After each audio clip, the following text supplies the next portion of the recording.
வணக்கம் மக்களே, welcome back to நேற்று இன்று நாளை. இன்றைக்கி நம்ம சேனலில் ஒரு ட்ரெடிஷ்னலான மேங்கோ ரசம் ரெசிபி தான் பார்க்க போகிறோம். இந்த ரசத்துக்கு வெங்காயம் பூண்டு எதுவும் தேவையில்லை.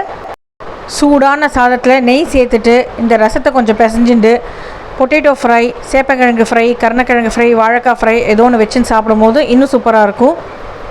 இந்த ரசத்துக்கான பொடியுமே நம்ம தான் அரைக்க போகிறோம்.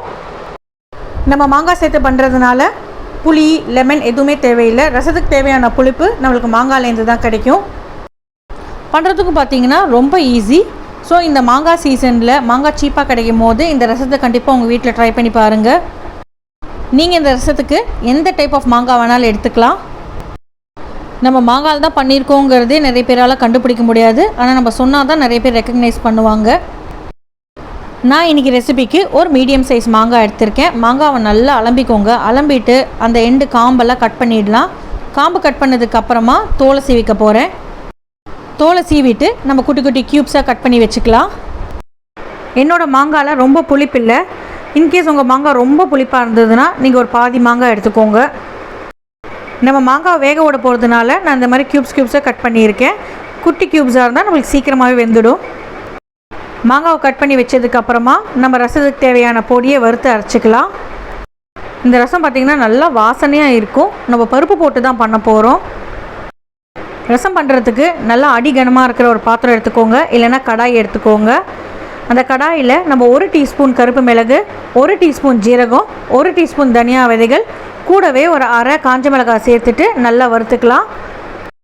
எல்லாத்தையுமே எண்ணெய் சேர்க்காமல் ட்ரை ரோஸ்ட் தான் பண்ண போகிறோம். மிளகு, ஜீரகம், தனியாக கொஞ்சம் வறுபட்டதுக்கு அப்புறமா நீங்கள் காஞ்ச மிளகாய் சேர்த்துக்கோங்க. லைட்டாக அப்படியே பொறன்னு ஆற வரைக்கும் வறுத்துக்கலாம். நீங்கள் ஒரு கரண்டி வச்சு கலர்னால் உங்களுக்கு ஈவனாக ரோஸ்ட் ஆகும். நல்லா இந்த ஸ்பைசஸோட வாசனை வர ஆரம்பிக்கும் போது ஒரு பாதி காஞ்ச மிளகாய் போடுங்க. வறுத்த இந்த சாமானை தனியாக ஒரு தட்டில் எடுத்து வச்சுக்கலாம். நல்லா ஆறுனதுக்கப்புறமா மிக்ஸி ஜாருக்கு ட்ரான்ஸ்ஃபர் பண்ணிவிட்டு உங்களால் எவ்வளோ நைஸாக முடியுமோ அவ்வளோ நைஸாக அரைச்சி எடுத்துக்கோங்க.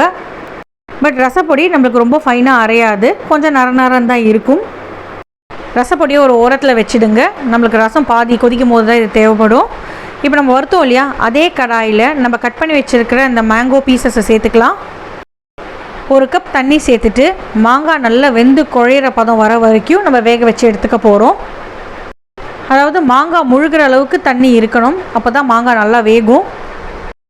வெந்ததுக்கப்புறமா நம்ம இந்த மாங்காவை இந்த தண்ணியோடு மசிச்சுட்டு நம்ம வடிகட்டிக்க போகிறோம். ஒரு மாங்காய் பீஸ் எடுத்து கையில் நசுக்கி பாருங்கள். நல்லா ஸ்மூத்தாக நசுங்கிடுத்துனா வெந்துடுத்துன்னு அர்த்தம். நல்லா குழையிற அளவுக்கு வெந்தோடனே அடுப்பை ஆஃப் பண்ணிவிட்டு நீங்கள் மேஷரை வச்சுட்டு மசிச்சு விட்டுருங்க. தேவைப்பட்டால் நீங்கள் கொஞ்சம் தண்ணி சேர்த்துட்டு கூட நல்லா மசிச்சுக்கலாம்.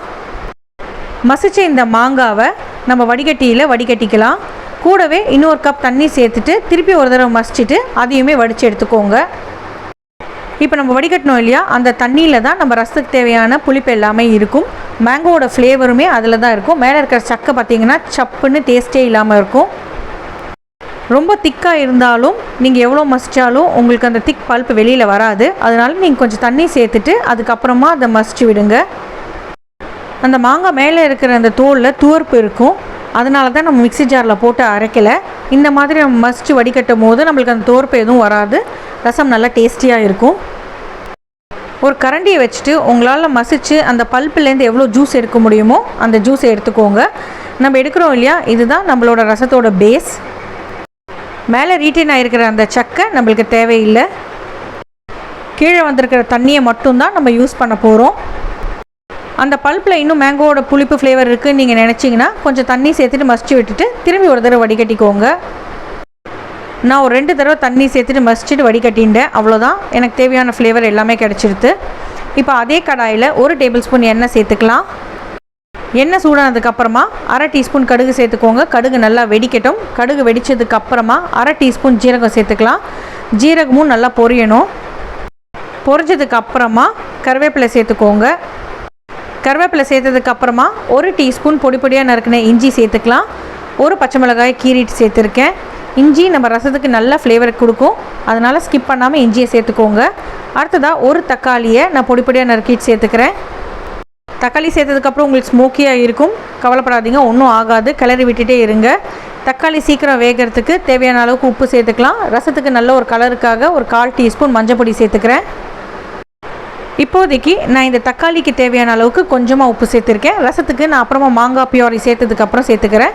வாசனைக்கு நான் பெருங்காய கட்டி சேர்த்துருக்கேன். கொஞ்சம் தாராளமாகவே சேர்த்துக்கோங்க. பெருங்காய வாசனை இருந்தால் நம்மளுக்கு ரசம் நல்லா சூப்பராக கமகமான்னு இருக்கும். தக்காளி ஒரு பாதி அளவுக்கு வெந்ததுக்கப்புறமா 1 கப் தண்ணி சேர்த்துட்டு தக்காளி நல்லா வேகிற வரைக்கும் கொதிக்க விட்டுக்கலாம். மேலே இருக்கிற தோல் பார்த்தீங்கன்னா கொஞ்சம் அப்படியே சாஃப்டாக ஆகிடும். நான் உங்களுக்கு முன்னாடியே சொன்ன மாதிரி இந்த ரசத்துக்கு நான் கொஞ்சம் பருப்பு சேர்த்துக்க போகிறேன்.